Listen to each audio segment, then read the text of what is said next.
திரு செந்தில், கொள்கை அடிப்படையில் தேர்தல் கூட்டணி வச்சிருக்கக்கூடிய கட்சிகளிடையே சில முரண்பாடுகள் இருக்கிறத அவர் சொல்றார்.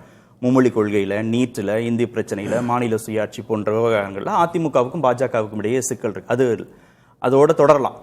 ஆனா மக்கள் சார்ந்த பிரச்சனைகள்ல கூட திமுக கூட்டணி கட்சிகள் திமுகவை விமர்சிக்கிறதே இல்லையே, அதை கூட சகிச்சுக்கிட்டு அந்த கூட்டணியில டிராவல் பண்றாங்களேன்னு அவர் கேட்கிறார். அப்படி அவர் சொல்லல, அவர் சொன்னதே வேற.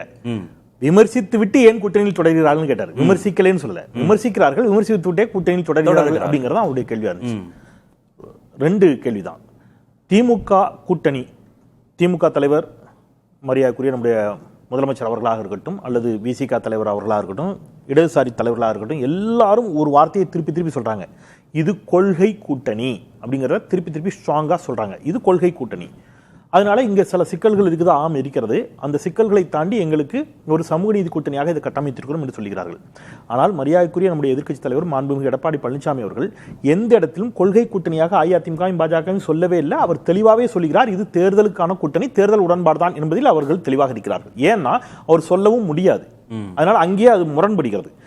கொள்கை அடிப்படையில் நீங்க சுட்டிக்காட்டி எல்லா விஷயத்தையும் எடுத்துங்க. இருமொழி கொள்கையா இருக்கட்டும், மாநில சுயாட்சியா இருக்கட்டும், தமிழுக்கான நிதி ஒதுக்கீடு செய்யாதா இருக்கட்டும், அல்லது நீட்டா இருக்கட்டும், முத்தலாக்கா இருக்கட்டும், சிஏஏவா இருக்கட்டும், வேளாண் சட்ட திருத்த மசோதா இருக்கட்டும், எல்லா விவகாரங்களிலும் திமுக கூட்டணியில் இருக்கக்கூடிய அனைத்து கட்சிகளுக்கும் ஒரே நிலைப்பாடு சார், இன்க்ளூடிங் அடிக்கோடிட்டுக் கொள்ளுங்கள் காங்கிரஸுக்கும். காங்கிரஸ் தன்னுடைய நிலைப்பாட்டை மாற்றிக்கொண்டிருக்கிறது தமிழ்நாட்டில் ஒரு சில விடயங்களை தவிர. அந்த ஒரு சில விடயங்களிலும் தமிழ்நாட்டிற்கு என்று அவர்கள் தனித்த பார்வையை வைக்க தயாராக இருக்கிறார்கள். ஆனால் அதிமுகவும் பாஜகவும் முற்று முழுவதுமாக ஏதாவது ஒரு இதுல ரெண்டு கட்சிக்கும் ஒத்து போகுன்னு சொல்லுங்க. இந்த ஒரு விஷயத்துல நாங்க ரெண்டு பேரும் ஒத்து போறோம் கிடையவே கிடையாது. திமுக ஆட்சி பொறுப்புல இருந்து அகற்றணுங்கிற அந்த ஒரு புள்ளியில தாண்டி எதுல உங்களுக்கு இருக்கு? அது எப்படி கொள்கை கூட்டணியா இருக்க முடியும்? திமுக ஆட்சி நான் அப்படின்னா இப்படி வர்றேன். இப்ப நான் என்ன சொல்றேன், இவர் இப்ப கேட்டார்ல, இவ்வளவு விமர்சனங்களை வைத்து விட்டு எப்படி பயணிக்க முடியும் அப்படின்னு கேட்டார். இல்ல அதுல என்ன இன்னொரு உள்ள அர்த்தம் என்ன இருக்குன்னா, நீங்க ஏன் திமுக செய்யக்கூடிய பாவங்களை எல்லாம் தூக்கி சுமக்கிறீர்கள்னு. எது பாவம்னு சொல்லுங்க. மக்களுக்கு எதிரான நடவடிக்கைகள் தான் பாவம்ன்ற. சோ அப்ப பாஜக ஆட்சி காலத்துல மக்களுக்கு எதிரான எந்த நடவடிக்கையும் எடுக்கவே இல்லை என்று ஐயா எடப்பாடி பழனிசாமி நம்புகிறார். அப்படிதானே சார்? அதுக்கு அதான அர்த்தம். அப்படின்னா பாஜக கூட்டணி எதுக்கு நாடாளுமன்ற தேர்தலை முடிச்சீங்க? பாஜக தான் நல்ல கட்சியாச்சே, மக்கள் விரோதமா எதையும் செய்யலையே. ஒரே வருஷத்துல திருப்பி பாஜக உங்களுக்கு நல்ல கட்சி ஆயிடுச்சா? நீங்க நாடாளுமன்ற தேர்தலில் பாஜக கூட்டணி முறித்ததற்கான காரணம் என்ன? நீங்க சிஏஏ சட்டத்தை ஆதரித்து வாக்களித்து விட்டு சொன்ன காரணம் என்ன? கூட்டணி தர்மம் வேற வழி இல்லாம ஆதரிச்சேங்கிறீங்க. கூட்டணியில் இருப்பதால இவங்க எதை தெரியுமா கூட்டணி நினைக்கிறாங்க, எதை தெரியுமா நல்லது நினைக்கிறாங்க? எனக்கு உள்ளபடியே நகைமுரணாக இருக்கிறது சார். கூட்டணியில் இருக்கிற காரணத்தினாலேயே பாஜக செய்யக்கூடிய எல்லா மக்கள் விரோத செயல்பாடுகளுக்கும் ஆதரவளித்து அதை சட்டமாக நிறைவேற்றுவதற்கு தங்களுடைய வாக்கையும் செலுத்தியதை சரி என்று நம்புகிறார்கள். அதுதான் கூட்டணி தர்மம் நம்புறாங்க. இன்னொரு புறம் கூட்டணியிலேயே இருந்தாலும் ஒரு ஆட்சியில் ஒரு அரசாங்கத்தில் ஏற்படக்கூடிய நிர்வாக ரீதியிலான சிக்கல்களை, போதாமைகளை சுட்டிக்காட்டுவதை பாத்தீங்களா அப்படிங்கிறாங்க. சார் இதுதான் ஜனநாயகம். இல்ல நீங்க எங்களை மாதிரி விமர்சிக்கிறீங்களே, விமர்சிச்சுட்டு ஏன் அங்க பயணிக்கிறீங்க? இல்ல சார், நீங்க பாஜக விமர்சிக்கவே இல்லைங்கிறனா. நான் திருப்பி நான் உங்க கருத்துல முற்று முழுவதுமா முரண்பட்டு தான் சொல்றேன். ஒரு கூட்டணியில் இருப்பது என்பது கொள்கை அடிப்படையிலான கூட்டணி என்று வருகின்ற பொழுது நிர்வாக ரீதியிலான சிக்கல்கள், ரெண்டுக்கும் வேற வேற வார்த்தை இருக்கு.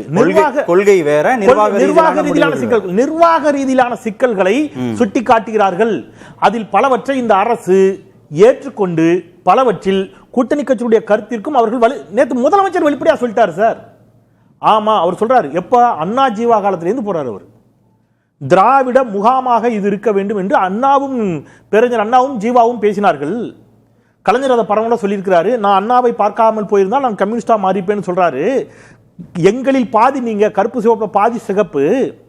முத்தரசன் வருகின்ற பொழுதெல்லாம் தொழிலாளர்கள் சார்ந்த கோரிக்கை அல்லது மற்ற கோரிக்கையோடு தான் வருவார். அவர் கேட்கிற எல்லா கோரிக்கையும் நான் நிறைவேற்றாமல் போய்விட முடியுமான்னு கேட்டுட்டு ஐயா எடப்பாடி பழனிசாமி அவர்களை பற்றி ஒரு விமர்சனத்தை வைக்கின்ற பொழுது சொல்கிறார், முத்தரசனுக்கு இல்லாத தெரியாத சமூக நீதி அல்லது எடப்பாடி நம்முடைய திருமாவளவன் அவர்களுக்கு தெரியாத இந்த விடயங்கள் இல்லாம எடப்பாடி பழனிசாமிக்கு தெரிந்துவிட போகிறதுங்கிற ஒரு விமர்சன பார்வையோட வச்சுட்டு அவர் சொல்றாரு, இவர்கள் விமர்சிக்கிறார்கள், இவர்கள் கேட்கிறார்கள், அதுதான் ஜனநாயகம், அதை கேட்பதற்கு அவர்களுக்கு உரிமை இருக்கிறது, சுட்டிக்காட்டுவதற்கு அவருடைய கடமை இருக்கிறது, அதை கேட்டு சரி செய்ய வேண்டிய பொறுப்பும் எனக்கு இருக்கிறது, இப்படித்தான் இது போகும், இதுதான் ஜனநாயகம், இப்படித்தான் இருக்க முடியும்.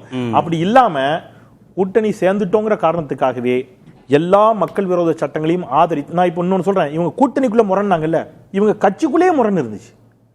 நாடாளுமன்றத்தில் முத்தலாக் தடை மசோதா வருகிறது, மக்களவையில் அஇஅதிமுக ஆதரவு, மாநிலங்களவையில் ஆதரவும் இல்லை எதிர்ப்பும் இல்லை. என்ன செய்யறதுன்னு தெரியல.